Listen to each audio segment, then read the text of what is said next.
Olá, professores, sejam todos bem-vindos à nossa oficina de avaliação do ensino superior, onde nós, neste momento, iremos discutir um pouquinho sobre os novos modelos de avaliação propostos para os cursos de graduação, obedecendo sempre às diretrizes curriculares nacionais determinadas pelo MEC para todos os cursos.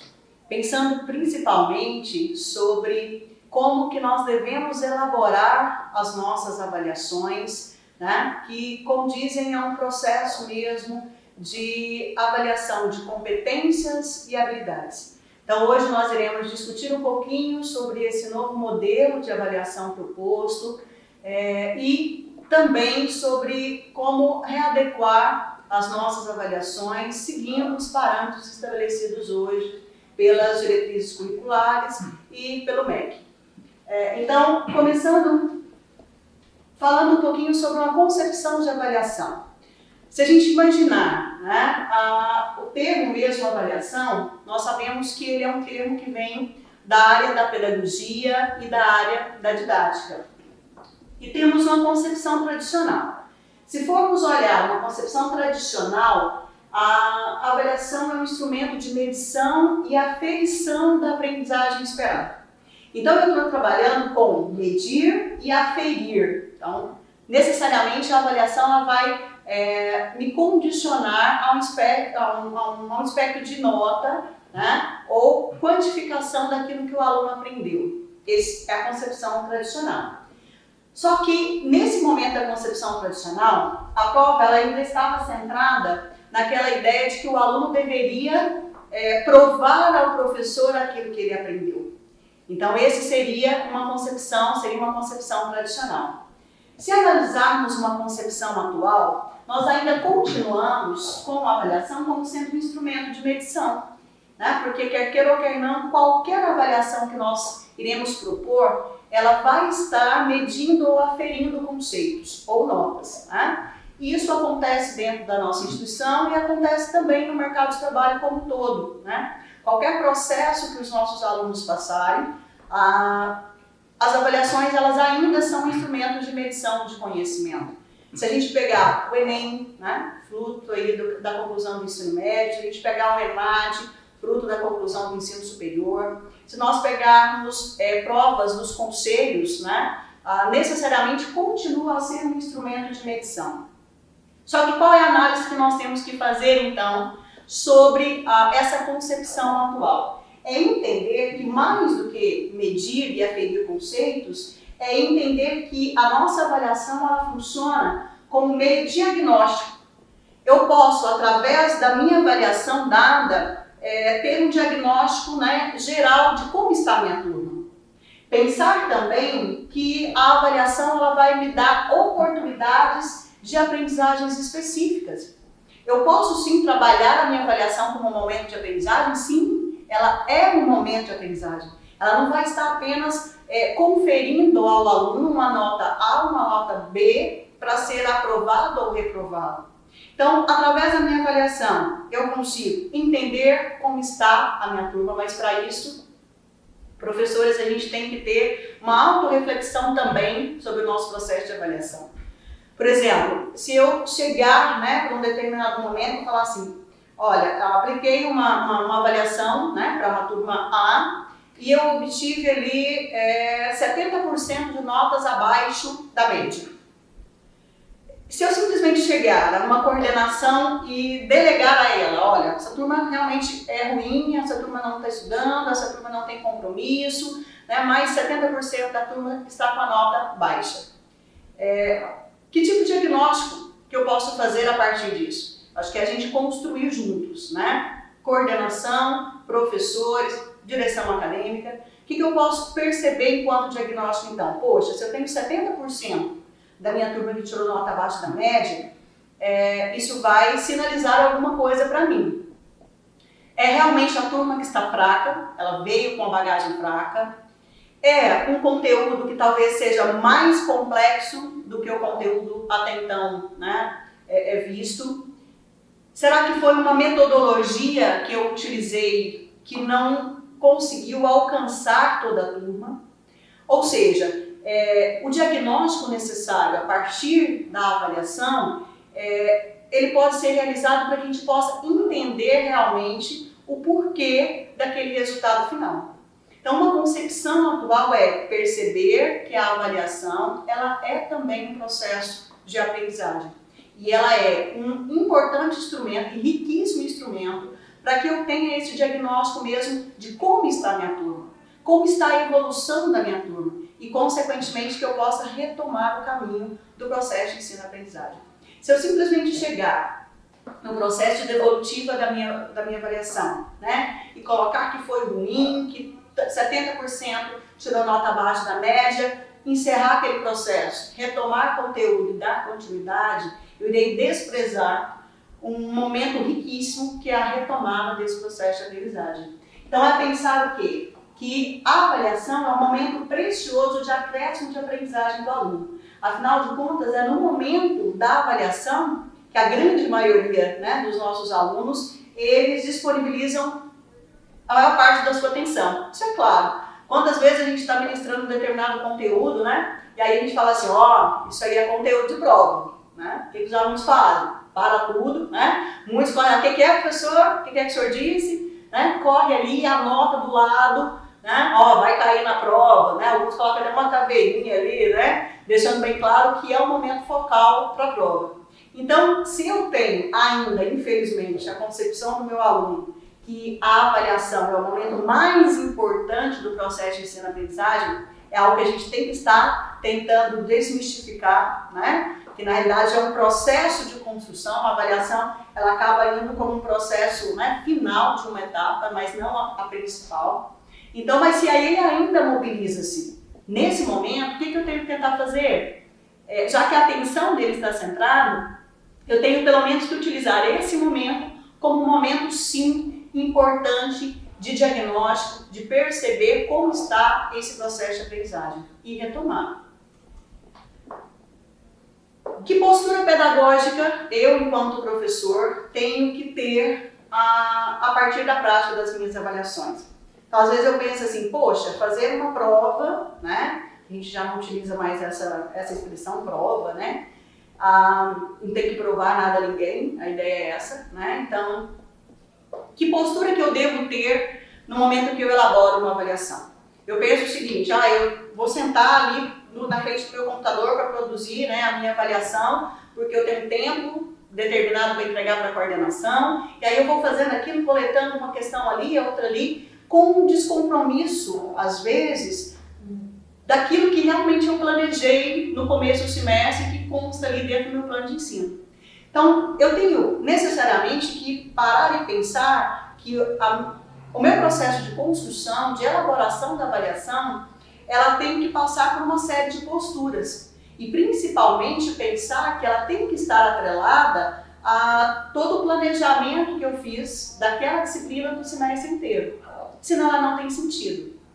Então, pensando o seguinte, quando eu falo de um processo, então, de avaliação, eu tenho que ter uma primeira postura que é o compromisso com a profissão. Nossa, professor, então quer dizer que a hora que eu for sentar e elaborar as questões da minha prova, eu tenho que ter compromisso com a profissão? Sim. Eu, quanto profissional, estou formando outros profissionais. Então, necessariamente, a minha avaliação, a avaliação que eu disponho a fazer, ela tem que estar, sim, com um vínculo direto com qual é o perfil de egresso, perfil de profissional que eu quero formar. Uma outra postura, formação adequada e consciente. Ou seja, eu tenho que estar comprometido, né, com uma formação que seja realmente adequada e consciente daquilo que eles vão enfrentar no mercado de trabalho. Por exemplo, não adianta nada falar assim, eu vou facilitar, né, ou dar questões muito subjetivas. A hora que ele chega no mercado de trabalho, ele não enfrenta nada daquilo que eu avaliei. Outra postura, comprometimento permanente. Comprometimento, né, eu enquanto professor, com essa formação do meu aluno. Atenção plena e cuidados em todas as intervenções. Por quê? A avaliação é um momento poderoso de intervenção do professor. De intervenção no quê? No processo de aprendizagem do aluno. como eu disse anteriormente, a avaliação ela vai me dar um diagnóstico, certo? Então, se eu tive, e eu tenho condições de fazer esse relatório, essa estatística, de perceber, né, em cada avaliação, em cada turma, como que foi, rendimento de uma etapa de N1 para uma etapa de N2, e depois desse diagnóstico, me possibilitar o que também? Fazer uma intervenção nesse processo. Que tipo de intervenção, professora? Poxa, eu posso mudar o rumo do meu processo de ensino, de ensinagem, eu enquanto professora. Ou seja, se eu percebi que uma metodologia A não foi, né, muito frutífera, eu posso, a partir dos resultados da minha avaliação, adotar uma outra metodologia, fazer um processo que interfira para que essa avaliação ela seja realmente mais eficaz. E, principalmente, pessoas, clareza no relacionamento com os alunos. Ao avaliar, eu tenho que ter essa postura, sim, né? Deixar bem claro, ou seja, o meu aluno ele tem que ir para uma avaliação de forma muito clara, sabendo o que vai ser esperado dele. Ele tem que saber quais são as pontuações de cada questão, sim, porque todos nós temos que saber, ou seja, a questão número 1, o que vai estar sendo avaliado, qual a pontuação que vai estar sendo avaliada, né? Que tipo de avaliação vai ser proposta, eu vou poder consultar, no caso do direito, um código, né? Ou realmente eu não vou ter acesso nem à legislação seca, né? Não deixar nenhum elemento surpresa para o momento da avaliação. É deixar de forma muito transparente, muito clara, quais são os critérios. Onde eu coloco isso? Ali nas minhas instruções, abaixo, né, da logo ali, do cabeçalho, eu vou colocar quais instruções. Então, aquilo que eu quero que aconteça ou não na avaliação, eu deixar de uma forma muito clara no relacionamento com o meu aluno. É proibido, né, uso de calculadora, que eu deixe ali, porque se eu deixar claro, isso não ensejará, né, nenhum problema nesse processo de avaliação. Então, são algumas posturas, né, que nós necessariamente temos que pensar ao avaliar. E também pensar o quê? Depois dessa avaliação, depois que eu propus, quando eu chego ao processo de correção dessa avaliação. Nós podemos afirmar de uma forma muito clara, percebendo a realidade, né, educacional, que o nosso sistema de avaliação ele está mais centrado no erro do que no acerto. Né? A gente, na realidade, a gente vai corrigir uma prova mais buscando, né, aquilo que o aluno errou, né, do que propriamente aquilo que o aluno acertou. Então, o que nós temos que pensar? Que o erro, ele também é um instrumento importante de diagnóstico para nós, professores, no momento da correção da avaliação. E o erro ele tem que ser trabalhado. Ele não tem apenas que ser penalizado, né, como a diminuição de uma nota, por exemplo, mas o erro também ele deve ser trabalhado. Isso é claro, né? Quantas vezes a gente... Isso na nossa vida. A gente aprende, muitas vezes, mais com o erro do que com os acertos. Se a gente analisar, eu vou, né, se eu estou ali com uma postura certa, eu vou continuando aquilo, ok, né, eu entro ali num ritmo. Agora, a partir do momento que eu erro, aquilo me potencializa o quê? Uma reflexão, né, e uma retomada no meu processo de aprendizagem. Então, que nós também possamos aproveitar o erro do aluno na avaliação como um momento importante de retomada do seu processo de aprendizagem. Então, o erro, primeiro, ele é uma fonte de informação para o professor. Sim. Se eu tenho, por exemplo, ali, se eu chego num diagnóstico que 60% da minha turma errou a questão número 1. 60% da minha turma errou uma questão número 1. Então, qual fonte de informação isso me dá? Aquele conteúdo, né, da questão número 1 talvez não tenha ficado muito claro para o aluno. Ou a metodologia que eu utilizei, talvez ela não alcançou os alunos ao ponto de chegar a um resultado positivo.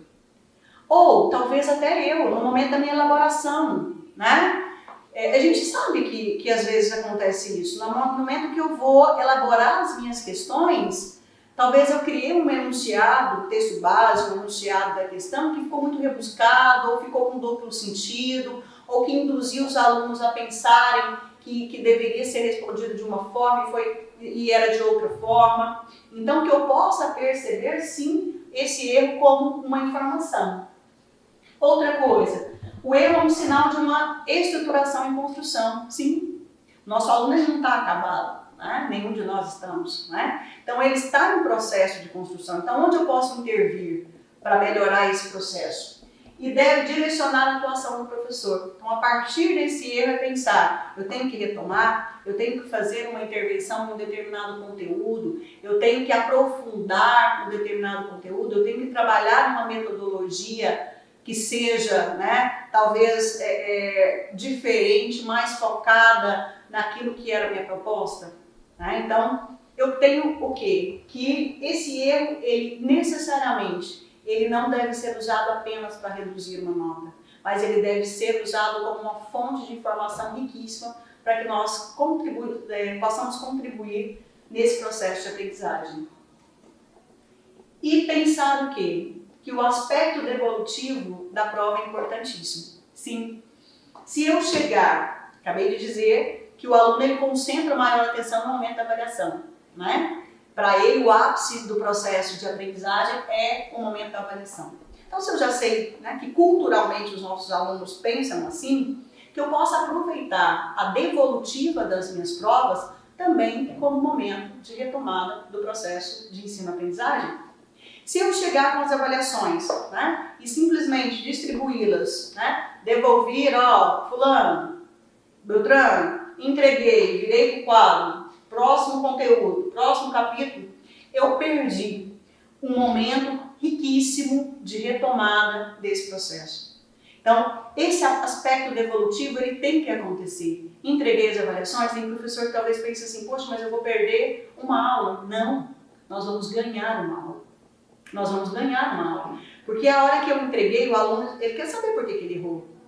Isso é nosso. Né? Eu quero saber por que eu não tirei uma nota integral, né? Ao invés de ser um ponto, me deram meio ponto, numa questão discursiva, qual foi o ponto que ficou faltando. Então, essa retomada, ela vai nos conduzir a um processo importantíssimo, porque o aluno está centrado ali. Então, utilizar essa aula, né? Para quê? Retomar questão por questão, o que era pedido nessa questão, o que era o esperado de resposta nessa questão, né? Onde ficou falho aqui, qual que era o processo, né? A resposta esperada para essa outra questão. E é pensar que, às vezes, eu falei assim, olha, eu fiquei 4 aulas dando um conteúdo que eu utilizei na minha questão número 1. Talvez ali, naquelas 4 aulas expositivas, o aluno não tenha prestado atenção, se interessado ou aprendido bem. Só que, no momento que eu vou corrigir com ele a questão número 1 e retomar com ele, falar o que era necessário com resposta esperada, talvez ali, em 2 minutos, ele acabe concebendo melhor o conteúdo, entendendo o que realmente era esperado, muito mais do que as 4 aulas expositivas. Por quê? Porque ele está centrado ali para entender o porquê do erro. Então, que nós possamos, a todo momento que formos devolver as nossas avaliações de N1, de N2, de trabalhos, né? Por que não também os trabalhos, explicar por que obteve aquela nota, né? O que era esperado, o que ficou faltando, né? O que realmente deveria ser melhorado. Pensar sempre isso, que a avaliação ao qual nós estamos propondo é uma avaliação que avalie competências e habilidades, não apenas conteúdo. Nós não estamos mais em uma era onde as avaliações elas baseiam apenas na parte conteudista, né?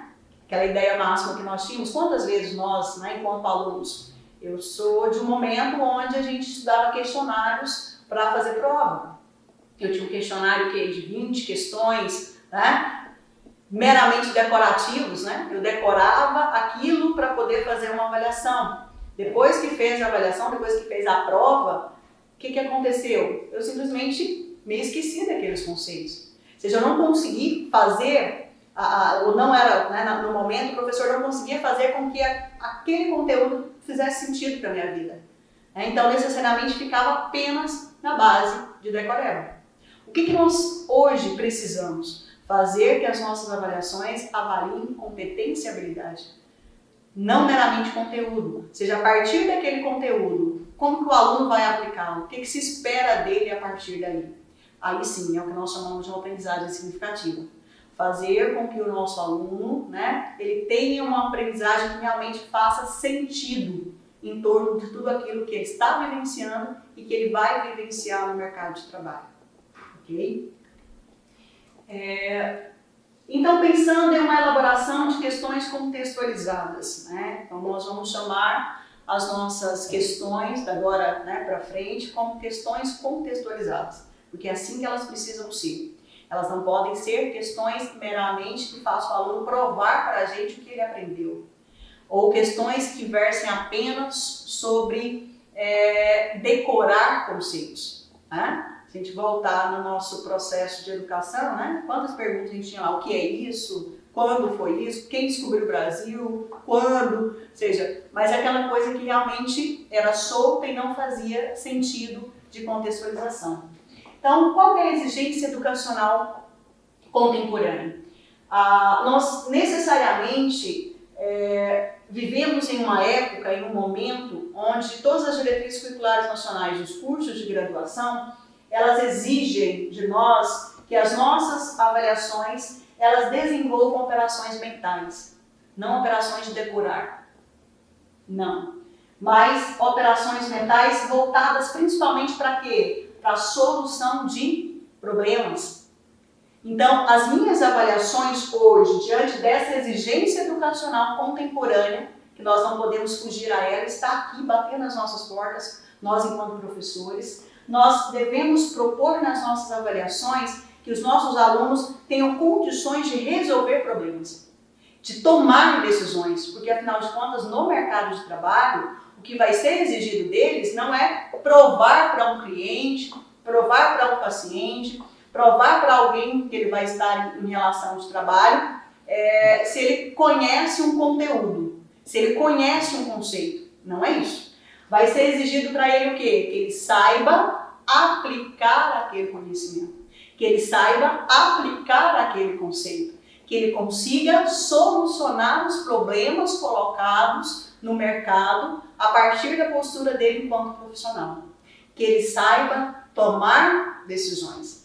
Então, as nossas avaliações, elas não podem estar dissociadas com aquilo que será exigido dos nossos alunos no mercado de trabalho. E pensar também que as nossas questões contextualizadas, elas exigem do nosso profissional, como perfil de egresso, principalmente o quê? A formação. Então, nós temos uma diretriz curricular nacional, nós temos uma diretriz que condiz exatamente ao quê? Ao processo de formação do aluno. Essa formação que levará a todo momento às avaliações externas. Só para a gente ter ideia, né? Qualquer um de vocês, professores, que seja do curso de administração, de contábeis, agronomia, engenharia, direito, educação física, né? Qualquer aluno odonto, medicina veterinária, qualquer um dos nossos cursos. Nós temos, já falamos isso várias vezes, que cada curso de graduação tem a sua diretriz curricular nacional, a sua DCN, que é de domínio público, é só ir lá no Google e colocar DCN do curso de medicina veterinária, DCN do curso de odontologia, e lá a gente vai ter, o que é uma DCN? É uma diretriz como é que exige que nós, né, instituições de ensino superior, obedeçamos. Então ali está determinado carga horária, a mínima de um curso exigido, né, como satisfatório, ali está se o curso ele tem obrigatoriedade de TCC e de estágio, como deve ser, qual é a carga horária desses estágios. Ele determina, por exemplo, o perfil do egresso, tem que ser no mínimo aquele, a instituição pode agregar valor, mas no mínimo é aquele. E coloca também os conteúdos programáticos. De uma forma muito clara, as DCNs todas estabelecem conteúdo programático, competências e habilidades. Se a gente voltar lá no nosso plano de ensino, não tem um espacinho lá, que é onde o professor vai colocar competência e habilidade, como que eu posso estar fazendo aquela composição? Eu vou voltar para o meu conteúdo. Vamos supor que eu dei uma disciplina de contabilidade intermediária. Eu vou voltar lá na DCN de ciências contábeis e vou olhar dentro daquelas competências e habilidades que estão lá, quais as que são, né, relativas à minha disciplina. A própria DCN nos dá um norte de competências e habilidades que nós precisamos, inclusive, colocar nos nossos planos de ensino, certo? E deixando bem claro, as nossas avaliações, elas têm que estar em consonância com o nosso plano de ensino.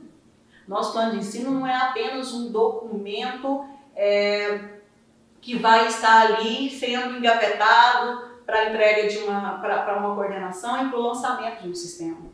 Ele é o norte, né, de todas as minhas aulas durante o semestre. E a minha avaliação, ela tem que estar dialogando e conversando com o objetivo geral, com objetivos específicos e com competências e habilidades estabelecidas, né, ali no meu plano de ensino. Então, peguei aqui, por exemplo, uma diretriz curricular do curso de engenharia, só para a gente ter ideia. Olha, aqui competência e habilidade, certo? Olha o que ele exige. Vamos olhar aqui no inciso 5. Identificar, formular e resolver problemas de engenharia. Vocês vão observar, estou falando de engenharia, só da engenharia? Não. Todas as DCEs preconizam a resolução de problemas. Além da resolução de problemas, olha no curso de administração, o artigo 4º, inciso 1. Olha o que ele coloca aqui. Ele fala de uma série de competências e habilidades. Olha, reconhecer e definir problemas, equacionar soluções, pensar estrategicamente o processo produtivo, transferi-la em diferentes graus de complexidade para o processo de tomada de decisão. Então, necessariamente, o perfil do profissional que eu tenho que formar tem que estar ligado a solucionar problemas e a tomada de decisões. E as nossas avaliações, elas não podem ser, por isso, meramente conteudistas. Ela tem que potencializar ao aluno o desenvolvimento de competências e habilidades. Então, a partir desse momento, a gente vai estar estudando um pouquinho, verificando quais são as formas, né, de questões contextualizadas que nós podemos aplicar nas nossas avaliações. Professores, então, continuando, né, com esse processo de avaliar segundo competências e habilidades e não meramente avaliar conceitos, né, conteúdos, nós partimos então para uma elaboração de avaliações com questões contextualizadas. Nós temos, na realidade, hoje, né, uma gama de questões que fazem com que as nossas avaliações realmente se aproximem, né, ou preencha esse requisito determinado pelas diretrizes curriculares nacionais dos cursos de graduação.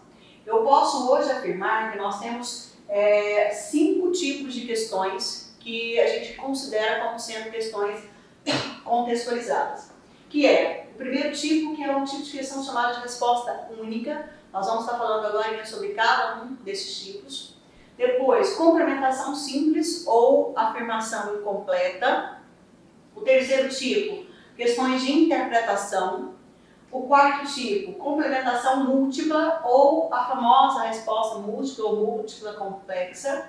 E um quinto tipo, que é a disserção-razão, que alguns falam, né, que é o tipo de questão um pouco mais complexa de ser elaborada e entendida pelos alunos. Primeiramente, eu quero que vocês entendam que nós vamos estar trabalhando com esses 5 tipos de questões contextualizadas, neste caso aqui as questões objetivas, né, que nós temos também as questões discursivas ou abertas, trabalhando com esses 5 tipos de questões, e é lógico, para que eu consiga fazer com que o meu aluno ele entenda esse cenário de construção, né, dessas questões, eu tenho que também aplicar em sala de aula, né? Então, o que eu sempre ouço muito falar assim, professora, o tipo de questão asserção-razão é o tipo de questão que os alunos mais erram.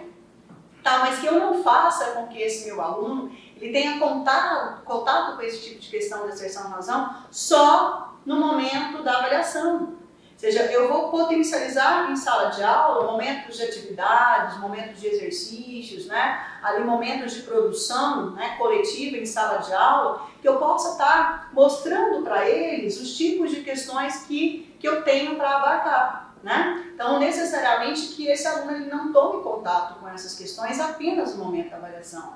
É claro que isso faz parte de todo esse processo, né, de construção. Então, começando aqui. A primeira coisa que eu tenho que ter, todos aqueles 5 tipos de questões que eu coloquei como questões contextualizadas, que são as questões objetivas, então eu tenho 5 tipos de questões objetivas sobre esse novo parâmetro, né, de competência e avaliação e habilidades. Essas questões necessariamente, elas possuem um texto base, um enunciado ou comando da questão e necessariamente a alternativa da resposta. Então essa aqui é a estrutura básica da minha questão objetiva, das minhas questões de múltipla escolha, que aí elas podem ser daquelas formas que eu disse. Elas podem ser de resposta única, de complementação simples, de interpretação, de múltipla escolha complexa, ou ela pode ser de acessão e razão. Então, todas essas questões objetivas, necessariamente, o que eu preciso? Eu tenho um texto base, a gente vai estar vendo agora o que é esse texto base. Eu tenho um enunciado ou comando da questão e, necessariamente, eu tenho as alternativas. Como que a gente produzia antes as nossas questões e como que nós, enquanto alunos, fomos avaliados a vida inteira, né? E eu já ressalto, ou seja, aquela coisa assim, mas eu não aprendi assim, né? Nós fomos treinados num momento educacional onde era avaliado por conteúdo apenas, né? Mas é aquela máxima, necessariamente hoje o sistema educacional que nós vivenciamos, contemporâneo, ele exige de nós esse processo de mudança. Então, que nós sejamos, né, abertos a essas adequações daquilo que realmente hoje é exigido para uma formação, né, de um profissional de ensino superior. Então, o que a gente tinha antes de questões? Eu já começava com o enunciado da questão, né? Se a gente pegar as nossas provas, que nós mesmos produzimos, eu me coloco enquanto professora, né, muitos anos na educação básica, no ensino fundamental, no ensino médio e até no ensino superior, antes de virem, né, todas essas diretrizes, eu começava com o enunciado. É o enunciado da questão e depois já a alternativa. Então, hoje, necessariamente, o que eu tenho que criar? Um texto base que vai dar informações. Eu não vou estar respondendo a questão para o aluno, não é isso. O texto base não é dar as informações que o aluno vai fazer, mas é um texto que vai estar fazendo com que o aluno pare, que ele leia, que é uma outra questão importante também, e que ele consiga contextualizar aquilo que vai ser exigido, tá? Então, é essa a minha estrutura. Eu tenho o texto base, eu tenho o enunciado ou comando e eu tenho as alternativas. Eu não posso chegar já iniciando a minha construção a partir do enunciado. Então, o texto base, o que ele é? Ele se refere aos elementos que são fornecidos como suporte ao aluno. Como eu disse, a gente não vai dar a resposta. A resposta está lá no texto base. Não é isso. Ele vai contextualizar, né? Então não se trata de mera preocupação em memorização. Então é dada uma base para que o aluno permita a contextualização do conteúdo específico. E a pensar o seguinte também. Qual é a maior reclamação que nós sempre ouvimos dos professores, né? De qualquer nível educacional?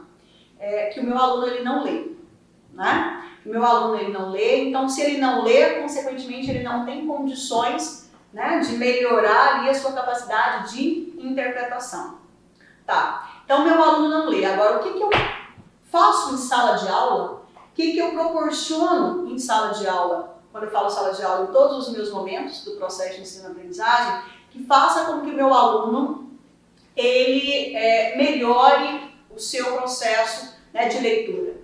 Então, muitas vezes a gente reclama apenas, né, que o meu aluno não lê, mas eu não proporciono em sala de aula também momentos dessa leitura. Aí eu posso falar assim, mas eu não sou professora de língua portuguesa, né? Que pena, né? Então, nós sabemos o quê? Todas as nossas disciplinas, elas devem, sim, ter essa preocupação. Então, às vezes, o que eu faço? Eu faço um resuminho, entrego pronto, mastigado para o meu aluno, eu quero facilitar as coisas para ele. Só que, infelizmente, eu estou tirando dele, né, a potencialidade, né, de ser um aluno que tem essa condição de leitura e uma concepção mais crítica. Então, ok, se meu aluno não lê, eu, enquanto professor, eu tenho que necessariamente ter a oportunidade de fazer com que esse aluno leia. No texto base, eu já vou estar fazendo isso. Vou estar falando para ele, para aí, você não vai chegar e sair respondendo as questões. Você vai parar, é necessariamente, né, obrigatório que você leia o texto, que você contextualize aquilo que eu vou estar pedindo no enunciado e nas alternativas. Então, vamos auxiliar também nessa construção de leitura, né? Os nossos textos bases, eles dão essa necessidade, né, de possibilidade. Só que também, professor, não é eu colocar um texto base que não tem nada a ver com o conteúdo, ou que não tem nada a ver com as alternativas. Ele necessariamente é um suporte. Então, muitas vezes a gente escuta o aluno dizer isso, colocou uma charge, colocou um gráfico, colocou um texto, mas a hora que eu cheguei no enunciado e nas alternativas, não tinha absolutamente nada a ver com aquilo. Colocou simplesmente para cumprir um quesito de que eu tenho que ter no texto base. Então, não é isso. É esse compromisso mesmo, né, com esse processo. Então, o texto base ele vai motivar ou compor a situação-problema. Eu posso estabelecer uma situação-problema no meu texto base. Eu posso colocar um caso, né, ali para que o aluno ele consiga resolver a partir das alternativas. Então, necessariamente, o texto base ele pode ser verbal ou não verbal. Quando eu coloco não verbal, eu estou falando de imagens, de figuras, de tabelas, de gráficos, esquemas, experimentos. Ou seja, aquilo que dê informação para que meu aluno ele consiga contextualizar aquilo que vai ser colocado no enunciado e nas alternativas.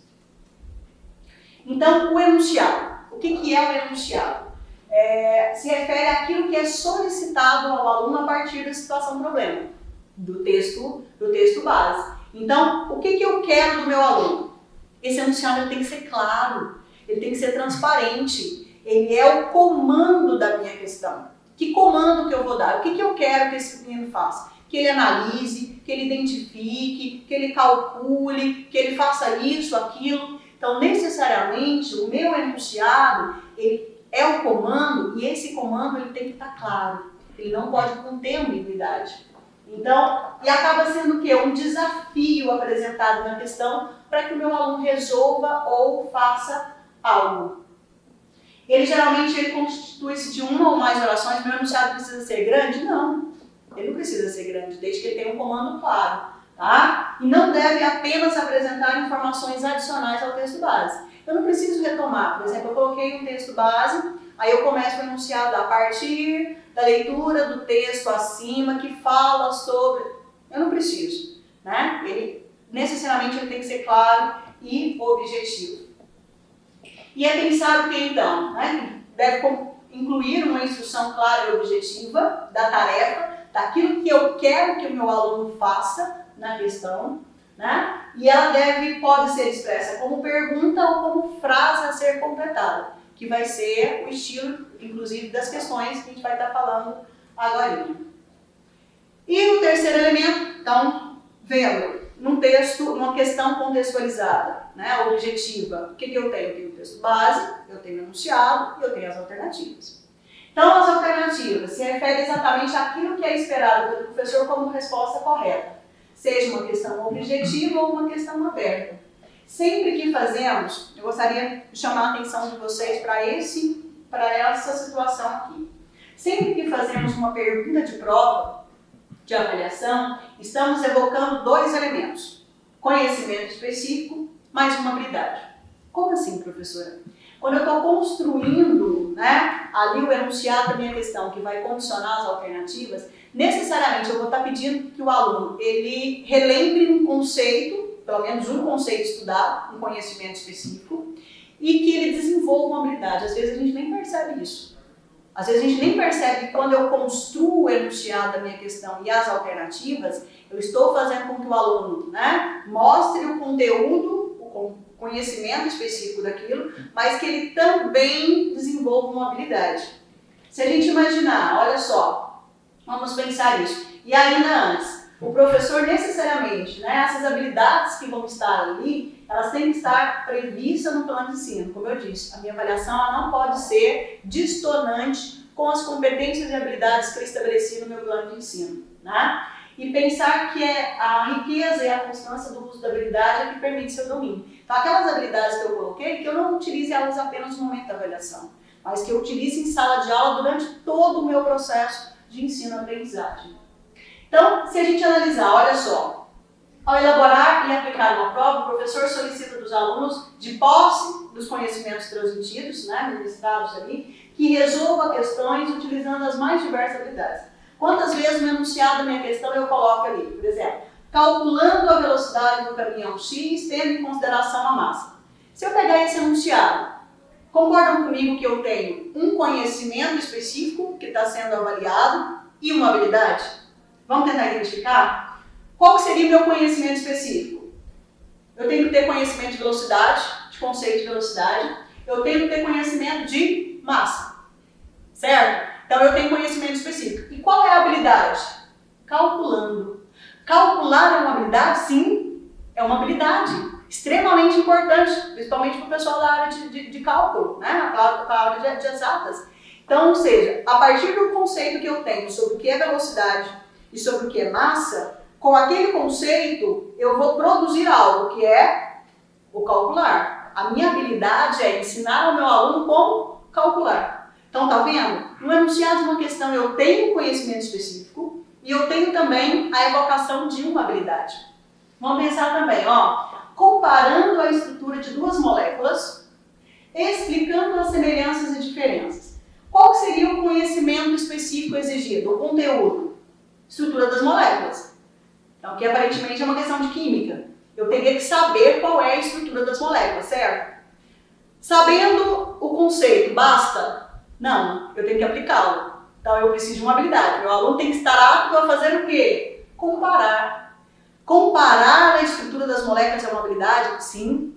Para que eu, né? Ou seja, é uma habilidade que eu consegui a partir do conceito estudado. E além disso, explicar semelhanças e diferenças. Explicar algo é uma habilidade? Sim. A partir da estrutura das moléculas eu vou conseguir explicar semelhanças e diferenças. Outra habilidade, olha, definindo o conceito de violência simbólica. Vamos supor que eu esteja trabalhando com o meu aluno violência simbólica a partir de Pierre Bourdieu, por exemplo, né? Que é um dos teóricos que fala de violência simbólica. Então, o que eu pedi? O conceito de violência simbólica a partir da leitura do texto tal. Primeiro que eu não deixei em aberto, certo? Eu estabeleci. No mínimo, isso aqui é uma questão aberta, né? É uma questão discursiva. Então, eu não deixei claro para o aluno assim, ó, fale sobre violência simbólica. Não. Né? Se tivesse falado, fale sobre violência simbólica, ele poderia se embasar em qualquer coisa, inclusive até nele próprio. Eu deixei bem claro a partir da leitura do texto de Pierre Bourdieu, um exemplo. Então, qual é o conceito que eu tenho que ter? Violência simbólica. Qual que é a habilidade? Definir. Definir um conceito é habilidade. Outra coisa, relacionando duas ordens de grandeza diferenciadas, justificando as duas possibilidades. Conceito, grandezas. Eu tenho que entender o que são grandezas, né? Esse é o conceito, conhecimento específico. Quais são as habilidades que têm que ser desenvolvidas? Relacionar. Pedir para relacionar ou comparar, né? Duas ordens. E justificar. A partir do momento que eu justifico algo, eu estou desenvolvendo habilidade? Sim. Então, o que eu quero que a gente entenda? Que quando eu construo um enunciado de uma questão, necessariamente eu estou evocando dois elementos. O conhecimento específico, o conteúdo ministrado em sala de aula e evocando uma habilidade. Então, eu estou fazendo com que o meu aluno aprenda a calcular, com que ele aprenda a comparar, que ele aprenda a explicar, a definir, a relacionar, a justificar. Tudo isso são habilidades. Perguntando assim, professora, então, no momento da prova eu desenvolvo habilidades? Sim, como eu disse, as nossas avaliações, as nossas questões, elas são contextualizadas visando o quê? Uma avaliação de competências e habilidades. Então, a prova é o momento em que o aluno passa a ser ativo e mobilizar uma série de habilidades relativas aos conhecimentos explicados em sala. Ali, na hora da prova, ele vai ter que calcular, ele vai ter que comparar, relacionar, sintetizar, explicar, né? Tudo isso está fazendo com que ele seja ativo no processo. Só que uma coisa eu peço para vocês, que não deixem apenas para utilizar e evocar as habilidades no momento da avaliação, né? Que o momento da avaliação ela simplesmente seja o momento de fechamento desse processo, mas que essas habilidades elas sejam desenvolvidas em sala de aula, no decorrer da sala, a partir do momento trabalhei um determinado conhecimento específico, determinado conteúdo, que eu também faça com que o meu aluno desenvolva uma habilidade a partir dali, que eu não deixe esse momento apenas para a avaliação, que a avaliação ela venha simplesmente fechar e coroar todo esse processo. Então, se eu analisar o que são habilidades, eu tenho níveis de complexidades de acordo com as habilidades, tá? Isso não sou eu, tá? Isso aqui são estudos, né, dentro da taxonomia de Bloom, dentro de toda a questão, né, voltada para o processo educacional. Então, eu tenho as chamadas habilidades cognitivas, as habilidades de conhecimentos básicas. Essas aqui são consideradas básicas, né? e elas podem e deverão ser utilizadas nas situações de problemas simples. Por exemplo, se eu peço para um aluno citar, é uma habilidade? Sim, citar é uma habilidade simples, mas é analisar, descrever, explicar, comparar, selecionar, interpretar, definir, exemplificar, classificar, enfim, calcular, aqui a gente falou de calcular, diagnosticar, redigir. Redigir está em uma habilidade simples, que a gente vem falando a dificuldade do nosso aluno em redigir. Nós temos a obrigação de proporcionar a eles, né, momentos que eles possam redigir também. Ah, mas eu ministro uma disciplina exatas, ok, mas que eu possa potencializar essa habilidade, porque ela é simples. Ela é simples. Então, essas são as habilidades simples que nós temos à nossa disposição para usar. Lembrando que esse material, tá, ele vai também em anexo no Classroom para vocês, ali em PDF, para que vocês possam, né, acompanhar isso de uma forma muito clara. E as habilidades cognitivas complexas? Sintetizar. Vamos voltar? Ó, aqui eu tenho analisar, descrever, analisar. Aqui eu tenho sintetizar. Concordam comigo que sintetizar ele é mais complexo do que, por exemplo, descrever? Descreva o conceito de violência simbólica. Né? Vou estar ali, a partir de um texto tal, de um conceito tal, escrevendo. Não necessariamente vai exigir de mim o quê? O poder de síntese. A síntese ela já é uma habilidade mais complexa. Criticar, argumentar, avaliar, inferir, confrontar, contextualizar. Né? Então, ou seja, eu construir um gráfico, um experimento, modelos. Então, necessariamente, o que eu tenho? Eu tenho uma série de habilidades, aqui são consideradas mais complexas, mas que podem tranquilamente serem e devem ser utilizadas aí nos nossos enunciados, ok? Na realidade, todas essas habilidades, quer sejam básicas, quer sejam complexas, elas fazem parte de todo um processo de uma pirâmide que nós conhecemos como taxonomia de Bloom. Né? Nós inclusive, já falei dela, né, nas nossas semanas de planejamento pedagógico, nos nossos momentos, né, de formação aí docente. Quem quiser estudar um pouquinho mais, né, nós temos uma vasta literatura sobre taxonomia de Bloom. É interessante que é um estudo de muitos anos, né? Não é nada novidade, não é atual, mas como a gente ainda não caminhou para esse processo, né, que já deveria estar acontecendo durante muito tempo. E o que eu quero dizer para vocês é isso, que na verdade tudo que eu estou falando não tem nada de novo. Infelizmente, todo o processo educacional, a sociedade evolui e tudo, e a gente acaba não, por todo um sistema, né, colocado aí, não evoluindo na mesma proporção. Até que chega um determinado momento que a gente tem que se adequar. Ou a gente muda ou a gente muda, né? Então nós temos que rever todo esse processo, porque senão a gente acaba estando fora, né, de todo o mecanismo aí de educação. Então, o que a taxonomia de Bloom faz? Ele nos identifica, né, uma pirâmide de habilidades que necessariamente uma pessoa ela deve concluir para dizer que ele gerou um processo de aprendizagem. E é interessante que as etapas de aprendizagem, vamos assim dizer, as etapas de aprendizagem que é estabelecido pela taxonomia de Bloom, também estão correlacionadas às habilidades. Vocês podem observar que está aqui do lado as habilidades, tanto simples quanto as complexas que eu havia colocado no slide anterior. Então, por exemplo, o que a taxonomia de Bloom nos fala? O nível básico, né, de um processo de conhecimento está no conhecer. Conhecer é básico de aprendizagem. Eu tenho que necessariamente conhecer algo para falar que eu inicio um processo de aprendizagem. Depois eu vou evoluindo. Depois de conhecer, eu passo a compreender. Entendem que é diferente. Eu posso conhecer algo, tomei contato com algo. Agora, o segundo nível seria compreender. A partir desse momento eu vou começar o quê? A entender tudo que envolve aquele conceito. Depois disso, eu passo a aplicar. É uma habilidade, né, e um nível de aprendizagem maior. Eu conheci, eu entendi, eu compreendi e eu comecei a aplicar. Depois disso, eu passo a analisar. Eu apliquei, tenho a condição reflexiva de fazer o quê? Analisar aquilo que eu apliquei. Passo a sintetizar, um processo mesmo voltado à formulação, à criação e à integração.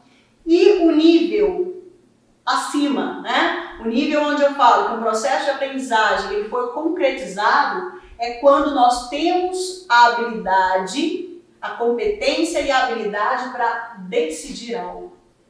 Então, se a gente parar e analisar, nós enquanto professores, né, formando aí futuros profissionais para o mercado de trabalho, necessariamente espera de nós que nós façamos com que esse aluno, ou os conduzamos, né, a todos esses níveis de aprendizagem, fazendo com que ele saia daqui tendo capacidade de decidir, tomar decisões no mercado de trabalho. É o grande cerne da questão. E o que infelizmente a gente tem percebido? Talvez pelos nossos métodos, né, tradicionais de aula, pelos nossos métodos tradicionais de prova, nós acabamos, no máximo, ficando nos 3 níveis iniciais. Infelizmente, muitos alunos acabam saindo, né, conhecendo, compreendendo e talvez, no máximo, aplicando algo. E os outros níveis, né, de aprendizagem acaba fazendo com que ele não se complete aqui. E aí o que eu tenho? Eu tenho problemas graves no mercado de trabalho. Eu tenho situações onde um engenheiro, que ele apenas conheceu, compreendeu e soube aplicar algumas coisinhas aqui dentro, né, do seu momento de formação, e chega lá no mercado de trabalho e tem que exigir dele. Que ele decida, por exemplo, olha, qual material de construção você vai, né, fazer essa edificação. Se ele não conseguiu decidir adequadamente, né, qual seria o material, a partir, claro, né, de tudo aquilo que ele estudou, o que pode acontecer? Eu posso ter uma casa desabando, eu posso ter um projeto inteiro indo por água abaixo, prejudicando vidas, matando vidas, né? Eu posso sair daqui, ter um odontólogo que saia daqui para fazer um procedimento e ele não consiga, né, decidir, avaliar, escolher o melhor procedimento para um paciente, e ele pode lesionar esse paciente ao ponto de deixar uma pessoa com sequelas. Então a gravidade, quando eu falo assim, da seriedade, da gravidade, né, de usarmos apenas ou exigir do nosso aluno apenas habilidades simples, é realmente nesse compromisso. Eu volto lá na postura pedagógica que eu falei lá atrás, o comprometimento constante e permanente com o profissional que eu estou formando, né? Fala assim, mas a turma é fraca, o meu aluno, né, não tem condições de evoluir, mas eu, enquanto profissional, eu tenho necessariamente que conduzi-lo a um patamar, né, de aprendizagem cada vez maior. Porque se eu não exigir dele aqui dentro que ele solucione problemas, se eu não exigir dele aqui dentro que ele decida, que ele analise, que ele aplique, que ele faça, consequentemente o mercado de trabalho vai exigir dele. E se ele não tiver competência e habilidade para fazer isso, a gente pode ter profissionais aí ou não empregáveis, ou se não comprometendo, né, até mesmo vidas. Então é algo, né, que realmente nós temos que pensar. E pensar que eu posso potencializar isso dentro das minhas aulas, com as metodologias ativas, né, com toda uma série de metodologias que eu posso fazer com que trazer a realidade do mercado de trabalho, né, daquilo que ele vai ter que resolver aqui dentro, cada vez mais próximo à realidade dele. Bem, então, passamos agora a conhecer os tipos de questões contextualizadas. Falei lá atrás, né, nós temos 5 tipos, que todas elas eu preciso de um texto base, de um enunciado e de alternativas. Eu não posso chegar e fazer um enunciado direto, necessariamente eu preciso de um texto base. Então, começando a partir daí, o que eu tenho então? O primeiro tipo de questão que eu tenho, uma questão objetiva, é uma questão de resposta única. O que eu tenho aqui? Olha, nós tiramos, né, algumas questões de análise, né, anteriores para a gente avaliar. Eu tenho primeiro um texto base. O texto base é isso, ó, é o texto motivador que compõe a situação problema. Então pode ser, como eu disse, verbal, não verbal, posso ter imagem, posso ter gráfico, posso ter, né, charge, uma série de coisas. Mas necessariamente eu devo colocar de acordo com as normas da ABNT. Se eu tirei de um texto, necessariamente eu tenho que colocar normas da ABNT. Professores, por quê que o nosso texto base ele tem que citar as normas da ABNT? Porque eu tenho que seguir o rigor técnico-científico. Concordam comigo? Então, muitas vezes eu escuto os alunos falarem, né, reclamarem de TCC, né, aquele absurdo, que eu nunca aprendi a fazer uma citação, uma referência. Poxa, né? Então a gente tem que repensar todo o nosso processo. Se o aluno passou aqui 4 ou 5 anos e vai chegar lá no último ano, vai ter uma dificuldade imensa para uma citação, é porque ele não teve a experiência ou experimentar disso durante todo o seu processo. Então, eu, enquanto professor, eu tenho que ter esse cuidado técnico, eu tenho que ter esse cuidado científico. Se eu estou tirando de algum lugar, eu tenho que referenciar, eu tenho que fazer uma citação direta, indireta, claro, de uma forma científica. Eu não estou aqui num ambiente que me permita não utilizar normas técnicas científicas, nós somos uma academia, né? Então, necessariamente, até o cuidado. Eu vou fazer referências, né, ali nos meus slides, alguma coisa, porque eu já vou fazendo com que isso tenha familiaridade para o nosso aluno. Eu garanto, se ele passar aqui os 4 ou 5 anos, os nossos trabalhos exigirem norma técnica, conforme a ABNT, citações, referências, se as nossas avaliações já mostrar para ele a importância, né, dessa questão, desse cuidado, eu tenho certeza que quando ele chegar lá no TCC, ele não vai ter, né, essa dificuldade de ver o TCC como sendo, né, um bicho de 7 cabeças, como eles nos colocam. Então, são cuidados que nós temos que ter. Então, eu tenho o texto base, e aí eu tenho um enunciado. Então, eu estou falando de um tipo de questão de resposta única. Olha só a diferença. O que eu tenho no enunciado? Como eu disse, né? A instrução ou o comando. Olha o que ele coloca aqui. A partir das ideias apresentadas no texto base, então eu não preciso explicar de novo o texto, ele já está lá. Assinale a opção, tá vendo que está no singular, não tem nada de plural, muito claro. A opção, não vai dar a possibilidade do menino lá marcar 2 alternativas. Tá? Que descreve a corrente teórica mais adequada à interpretação do cenário apresentado. Então, ele tem que voltar, ler o texto e entender apontar aqui qual é a corrente teórica que se relata lá no texto. Tá? E aí vem as alternativas, ó, A, B, C, D, E. Sempre 5 alternativas, todas as nossas questões objetivas, 5 alternativas, né? Aqui em letra maiúscula, vamos padronizar para realmente ficar, né, tudo da forma como que deve ser. Aí eu tenho então as alternativas, que são possibilidades de respostas. Eu tenho o gabarito e os distratores. O gabarito é o quê? É a única resposta que responde à instrução, né, ao enunciado. E os distratores, o nome simplesmente, né, às vezes é um nome diferente, mas a palavra distrator significa simplesmente as alternativas incorretas, ok? Então eu tenho que construir uma resposta correta e as outras incorretas. Lembrando que eu também tenho que tomar cuidado nessa construção, porque às vezes o que eu faço? Eu nas respostas corretas, eu coloco, vamos supor que a minha letra A seja a resposta correta.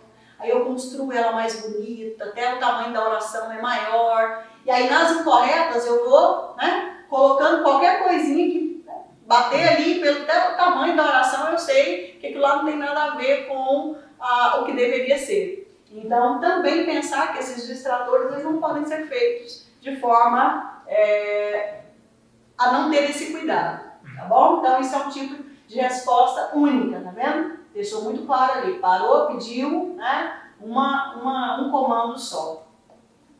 Eu tenho a asserção em razão, que é aquela que eu disse lá atrás, que tanto a construção e elaboração por parte de alguns professores é pontuado como uma questão mais complexa, quanto dos alunos. Só que é o que eu disse, vamos treiná-las também, né, em sala de aula, para não fazer com que o aluno tenha contato com elas só no momento da avaliação. Então, o que é uma questão de asserção em razão? Eu tenho o texto base, olha aqui novamente o cuidado, isso aqui foi tirado da internet, então está lá disponível em Hoje a gente tem essa, né, ferramenta riquíssima. Hoje, por exemplo, eu coloco, vamos supor que eu esteja fazendo uma questão sobre inflação. Eu digito lá no Google inflação, charge de inflação, eu vou ter uma série delas. Então, copiei e colei na minha prova, mas eu fiz necessariamente disponível, então vou lá, né, no endereço, seleciono e coloco. Tá? E aí eu tenho o enunciado, né? O texto base. O que diferencia asserção e razão? Eu tenho duas proposições separadas por um porquê. Então, necessariamente, sendo a segunda razão ou justificativa da primeira. Então, isso é uma questão de asserção e razão. Eu tenho o texto base, eu tenho uma proposição, eu tenho porquê e eu tenho uma outra proposição. Que necessariamente essa questão vai exigir o quê? A razão e a justificativa. Se uma justifica a outra ou não. E eu tenho o enunciado.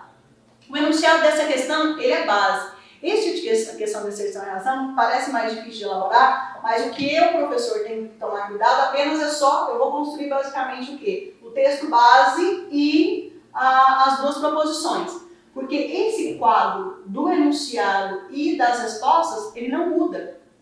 Ele não muda, não tem nem como mudá-lo. Então, necessariamente o quê? O enunciado vai pedir, a respeito dessas asserções, assinale a opção correta. De novo, claro que é uma só. E aí vem, por que ela não muda? Porque não tem como a gente sair disso. Ó, as asserções 1 e 2 são proposições verdadeiras, e a 2 é uma justificativa correta da 1. As asserções 1 e 2 são proposições verdadeiras, mas a 2 não é uma justificativa correta da 1. A asserção 1 é uma proposição verdadeira e a 2 é uma proposição falsa. A asserção 1 é uma proposição falsa e a 2 é uma proposição verdadeira. E as asserções 1 e 2 são proposições falsas. Aí vocês poderiam me perguntar o seguinte, poxa, mas a gente já viu aí que eu não posso colocar questões incorretas. No enunciado da questão eu não posso colocar assinale a resposta incorreta, né? Porque eu tenho que valorizar as questões corretas. Esse tipo de enunciado a gente não pratica mais, tá? Só que por favor, mas aqui eu tenho as asserções 1 e 2 são proposições falsas. Só que aqui, vocês concordam comigo que eu necessariamente tive que ter o quê? Um pensamento lógico para saber se uma era a razão e a justificativa da outra. Então é bem diferente de eu criar um enunciado e falar assim, ó, marque a única alternativa incorreta. Ao invés de eu valorizar todo o conhecimento feito, eu estou valorizando apenas uma resposta errada. Tá? Então essa é uma diferença. Então, como eu disse, a construção aqui para nós, professores, ela se baseia apenas no texto base e nas proposições. Porque o enunciado e essa chave de alternativas, ela não muda. Então isso aqui ela é fixo, tá bom? Então asserção e razão. Terceiro tipo de questões objetivas contextualizadas. A de complementação múltipla. O que eu tenho então? Ó, eu tenho necessariamente, né, um texto base, né? Aqui pode ser uma situação-problema, como a gente já falou. E depois, necessariamente, eu vou ter o enunciado. E aí vem, considerando a situação, avalie as afirmações a seguir. Aí eu tenho as afirmações, né? Eu tenho necessariamente aqui as afirmações.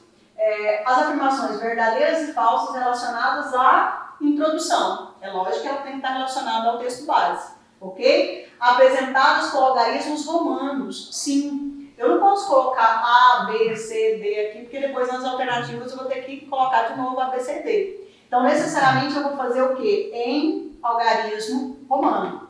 Colocar todas essas afirmações. Aí vem o enunciado. É correto apenas o que se afirma em? Bem claro, né? Alternativa de resposta. Letra A. E tomar cuidado também, professores, olha, as letras maiúsculas, e tomar cuidado com a sequência, né? Então, segue uma ordem natural, preferencialmente crescente. É muito feio até mesmo. Vou começar a letra A, 5, ou 4, letra B, eu ponho 1. Então, 1, 2, 1 e 4, 2 e 3, 3 e 4. Seguir uma ordem natural, cronológica também, que fica muito mais claro e muito mais visível para os alunos. E deixar bem claro, eu preciso estar repetindo aqui 1 apenas, 2 apenas, 1 1 e 4 apenas? Não, eu não preciso ficar repetindo a palavra apenas. Eu simplesmente vou lá no enunciado e dou o comando certo. O enunciado não é meu comando? Então, ó, é correto apenas o que se afirma em. Não preciso ficar repetindo, né, a palavra apenas em cada um desses enunciados. Isso é um tipo de questão de complementação múltipla. Tenho texto, comando, eu tenho, né, uma chave aqui de afirmações verdadeiras ou falsas, o enunciado e as respostas. Questão de múltipla escolha, também como afirmação incompleta. Olha a situação que eu tenho aqui. Eu tenho o texto básico, ok? De novo, né? Aqui eu tenho, né, um texto, eu tenho aqui uma tabelinha, né? E aí vem o enunciado, olha só como está o enunciado. Ele retoma a comparação das alternativas, será feita com base na média ponderada, tal. Nesse caso, os retornos esperados para a alternativa A e B são, respectivamente, D. É um tipo de questão de afirmação incompleta. Por quê? Eu parei a minha frase, o enunciado parou a minha frase, e o que vai complementar a minha frase? A alternativa, certo? Então, eu tenho que colocar 2 pontos? Não. Por que eu não tenho que colocar 2 pontos? Porque eu estou completando a minha frase. Concordam que eu não vou colocar no meio de uma frase 2 pontos para depois eu colocar, por exemplo, 10 e 12%?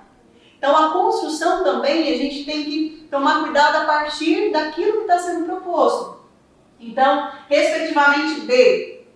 Aqui eu estou trabalhando com percentual, né? Com números. Vamos supor que eu estivesse no enunciado de uma questão que as alternativas fossem palavras, né?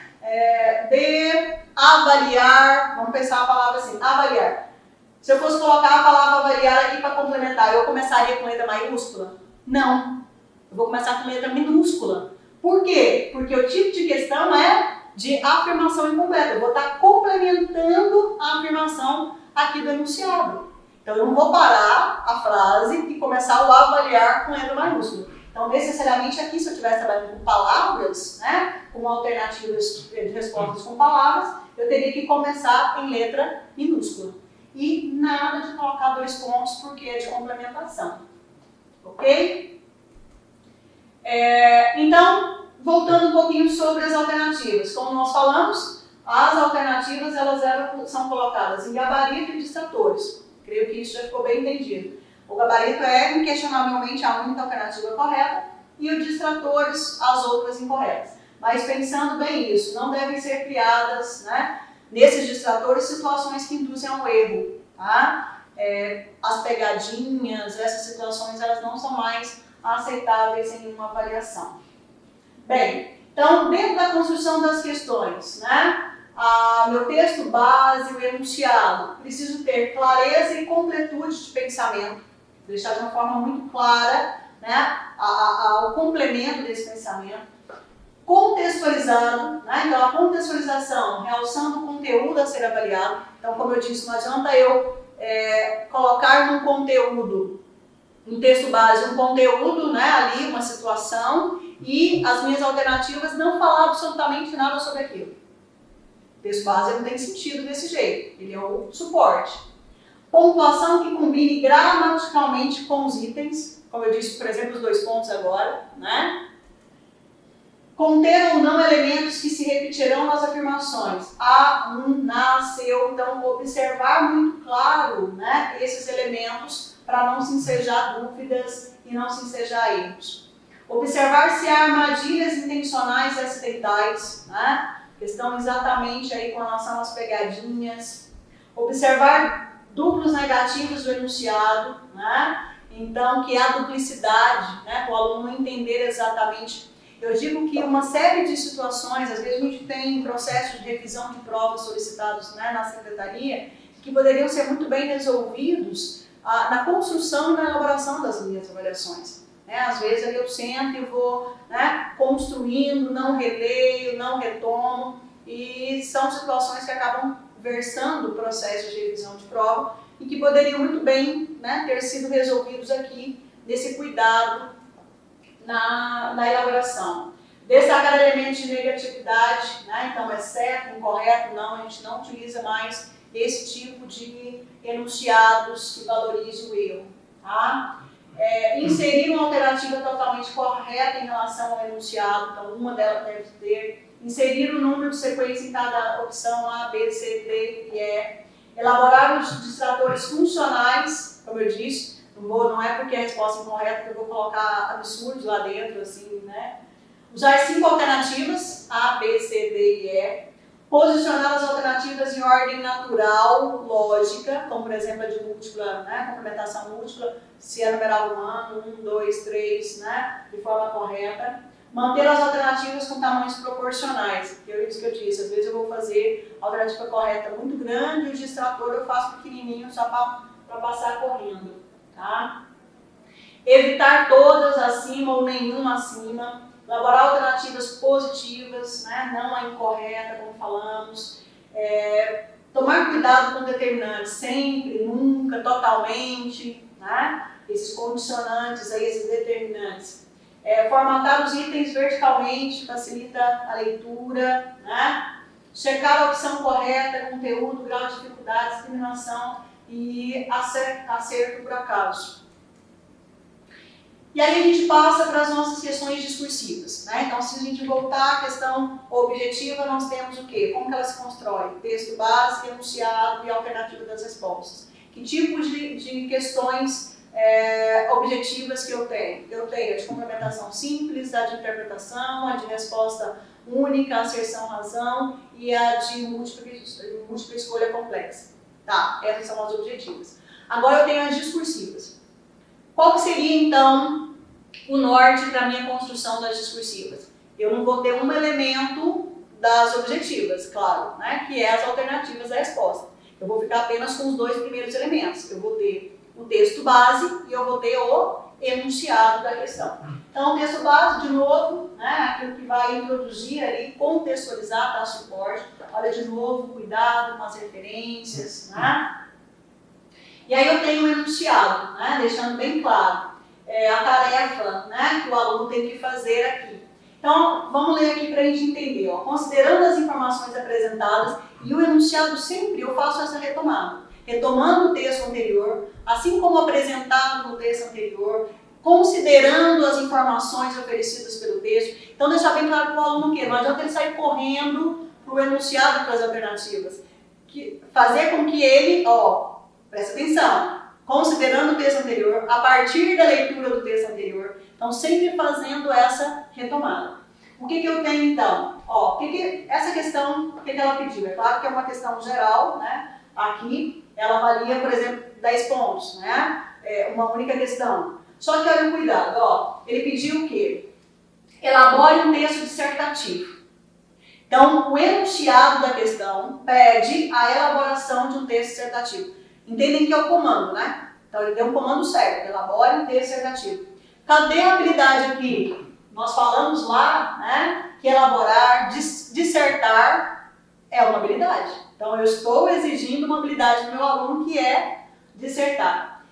E aqui eu pedi alguns aspectos, olha o que a questão pediu, né? Em seu texto aborde os seguintes aspectos. A partir daquele texto aqui apresentado, né, aqui falando de indicadores de desenvolvimento sustentável, pede os seguintes aspectos. Letra A, as dimensões de sustentabilidade. Letra B, o papel das empresas, dos consumidores de conservação do meio ambiente. C, as oportunidades de negócios para as empresas, blá blá blá. Olha o cuidado que eu tenho que ter, está sublinhado em vermelho. Valor em cada alternativa. Então, se eu pedir um texto dissertativo, uma dissertação, necessariamente eu tenho que dar parâmetros, concorda? Porque se eu falasse assim, elabore um texto dissertativo sobre desenvolvimento sustentável, né? Me ensejaria até depois ali problemas na hora de correção e até possíveis revisões de prova. Dentro do tema de desenvolvimento sustentável, o que eu preciso? Né? O que eu quero? Eu quero quais aspectos? Então, eu posso colocar de uma forma muito clara quais são os aspectos? Sim. Né? Aqui ele selecionou 3 aspectos. Eu quero as dimensões de sustentabilidade, tem que ter no texto. Né? Eu quero o papel das empresas e consumidores e eu quero as oportunidades de negócio. E mais cuidado ainda que eu tenho que fazer, sim, eu pontuei cada um dos aspectos. Ó, se você falar sobre as dimensões de sustentabilidade, já são 3 pontos. Se você falar sobre o papel das empresas e dos consumidores, já são 4 pontos. Se você falar sobre as oportunidades de negócio, são mais 4 pontos. Isso aqui, professores, nos dá uma tranquilidade na hora da correção. Por quê? Porque não vai... Primeiro, já está claro o aluno na hora que ele está fazendo a prova, né? Ele está fazendo ali a avaliação e ele já sabe que ele está sendo... É um texto aberto, uma resposta aberta, mas que tem aspectos que vão ser corrigidos. E qual o valor de cada aspecto? Então, ele já sabe de uma forma muito clara. Então, voltando lá na postura da prática da avaliação, clareza no relacionamento com os alunos. Então, eu vou ter de uma forma muito clara tudo isso aqui, né? E dentro ali as respostas para ele fazer. Então, se a gente retomar, quais são os cuidados, né, na elaboração das questões? Abordar conteúdos já trabalhados em sala. Né? Acho que eu nem precisaria retomar esse ponto, né? É incoerente com a nossa prática pedagógica eu ministrar, né, um conteúdo diferente daquilo que eu avaliei, né? Ou avaliar algo que eu não tenha ministrado em sala. Então, é o primeiro cuidado. E é pensar que as nossas avaliações, elas são simplesmente o momento, né, de acabamento, o momento final do processo de ensino-aprendizagem. Ela não pode ser diferente da dinâmica de sala de aula. Quando eu falo dinâmica, eu uso em sala de aula só termos coloquiais. A hora que eu chego na avaliação, eu uso só termos técnicos. Eu tenho que me atentar a isso também.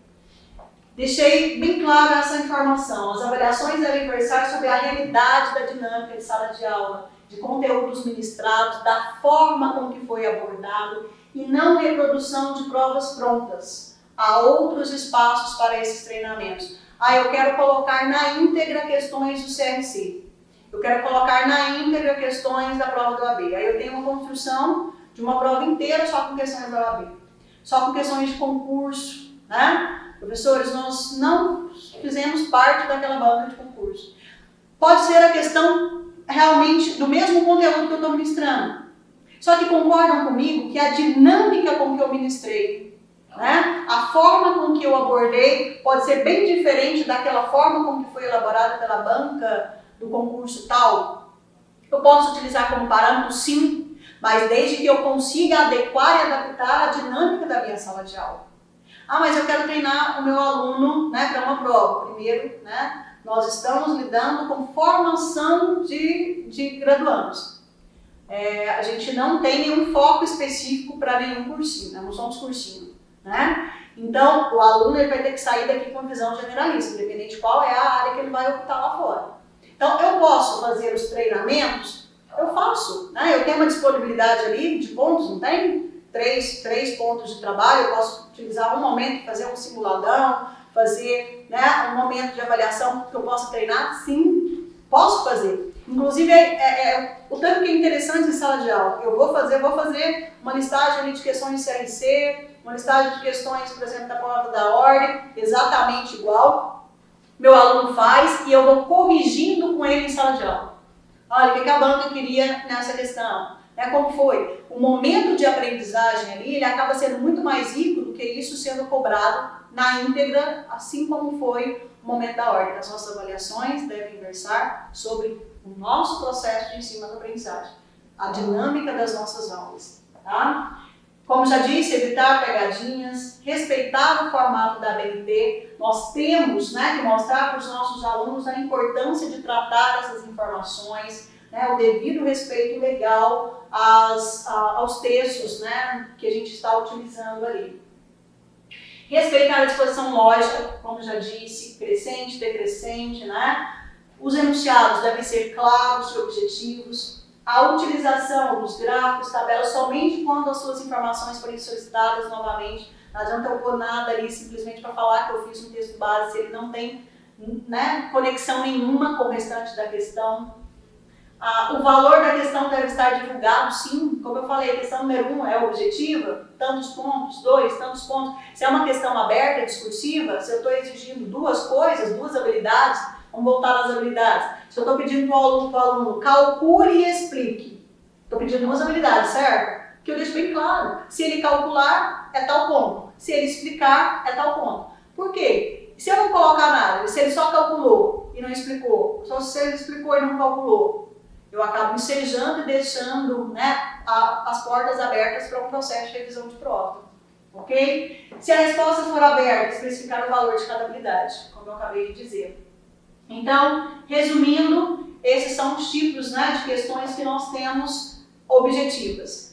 De complementação simples, de resposta única, de interpretação, de complementação múltipla e acessão-razão.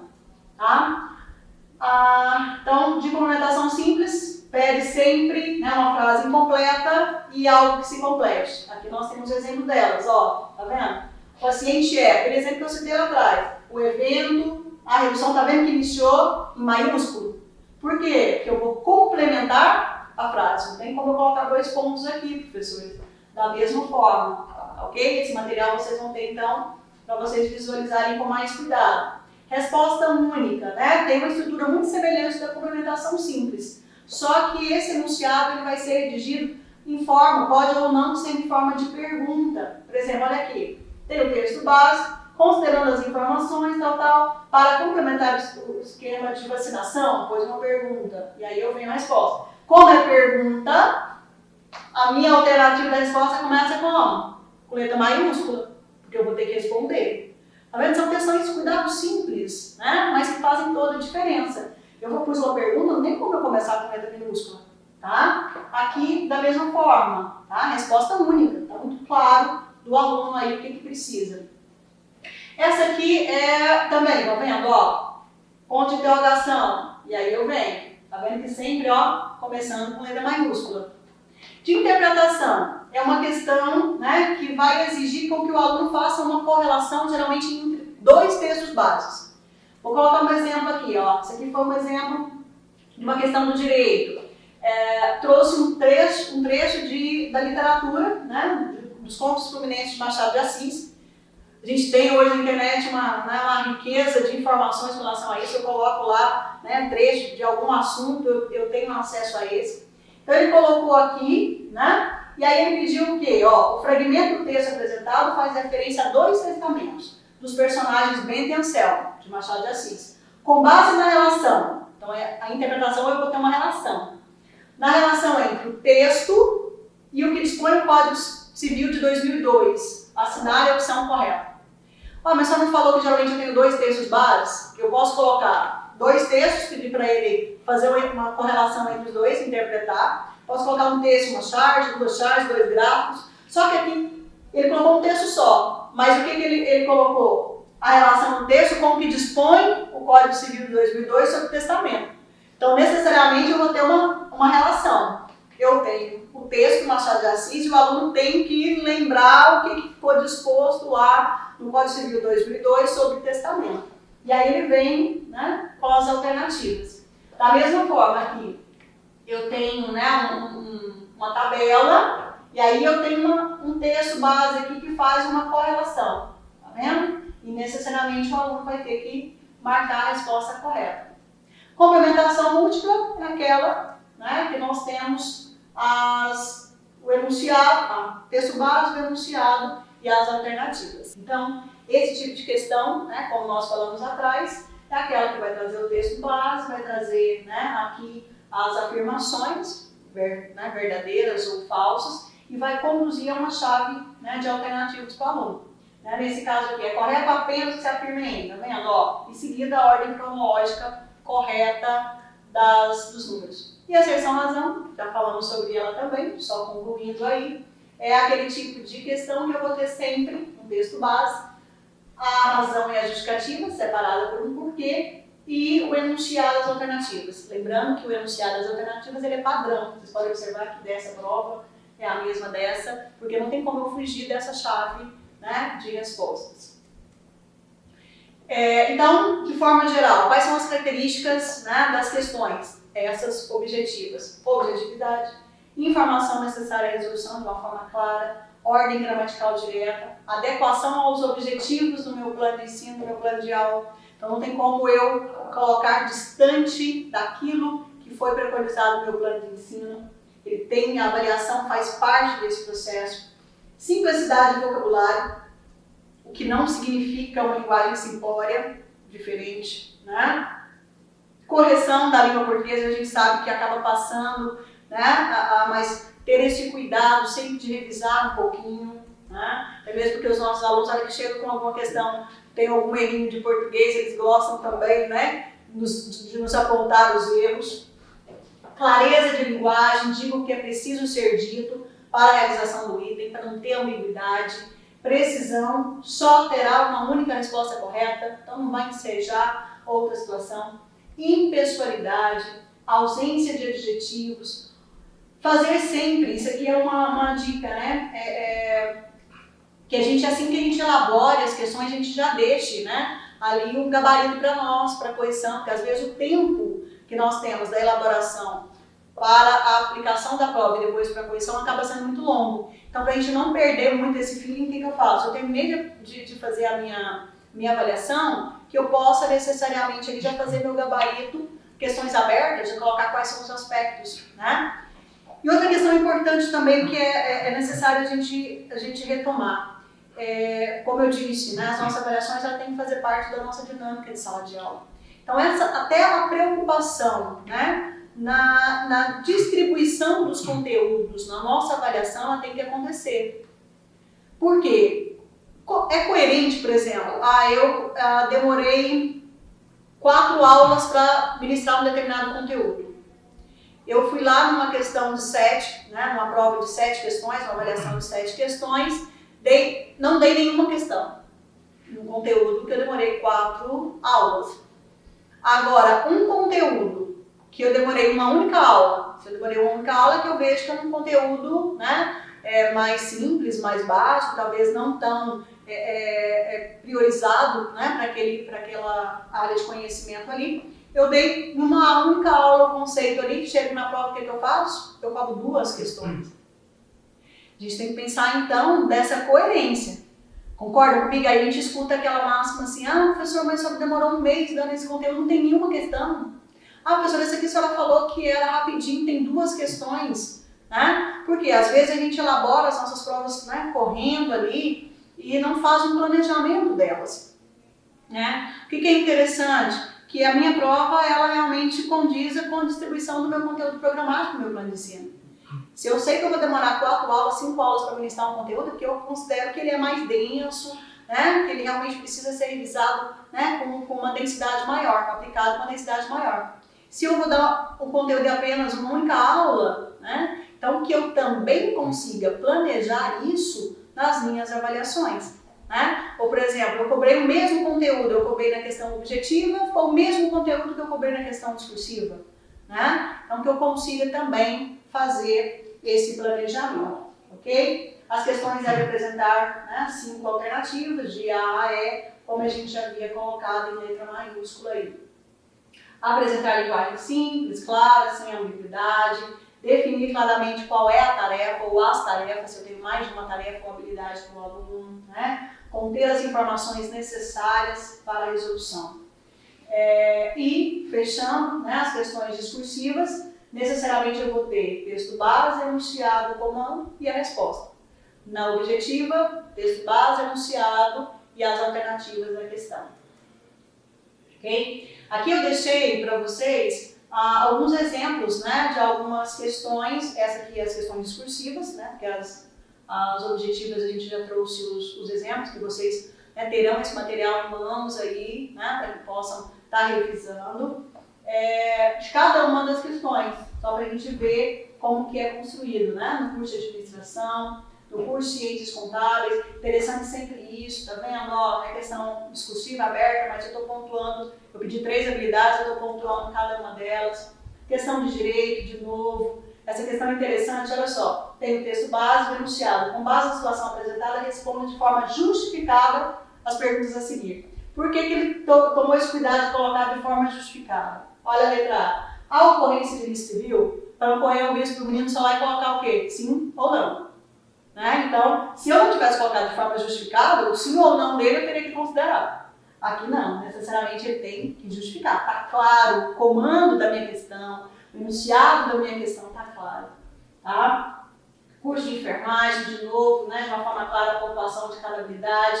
educação física, pede um texto, uma questão aberta, também pontuando, engenharia civil, né? De uma forma clara. Olha, essa questão da engenharia civil também é interessante.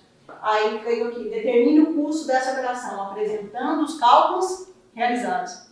Então, muitas vezes os professores falam assim, professor, eu posso exigir cálculo? Sim. Aí o aluno colocou o resultado final do cálculo, mas não apresentou o desenvolvimento do cálculo. Só que isso aí, quem vai determinar na avaliação sou eu. O que eu vou estar avaliando? Eu vou avaliar só o resultado final ou não? Eu quero avaliar o desenvolvimento do cálculo. Só que, de novo, que eu tenha clareza no relacionamento com o meu aluno. Chegue claro, determine o custo da operação. Posso lá colocar o custo é tal. Apresentando os cálculos realizados. Eu sei que para ele tirar 3 pontos aqui nessa questão, por exemplo, necessariamente não adianta só colocar, né, ali o valor final. Então, clareza. Aqui da mesma forma, né, pedagogia pediu, já citou inclusive, né, qual seria o tema e definiu, né, o que precisaria. Curso de farmácia também da mesma forma, pediu um texto e abordou os aspectos das habilidades, pontuando cada um. Curso de agronomia também, que ele pediu de uma forma geral, mas explique o período de carência e comente a importância, tá vendo? Olha as habilidades. O conteúdo está aqui, ele quer que explique o período de carência, comente a importância da prevenção dos prejuízos para a saúde pública, dos agrotóxicos e tudo mais. Deixou claro, 2 habilidades, vai explicar e vai comentar. O curso de odontologia também da mesma forma, né? Fala aqui de uma mancha branca ativa na cárie dental e pede, né, com que o aluno ele faça o quê?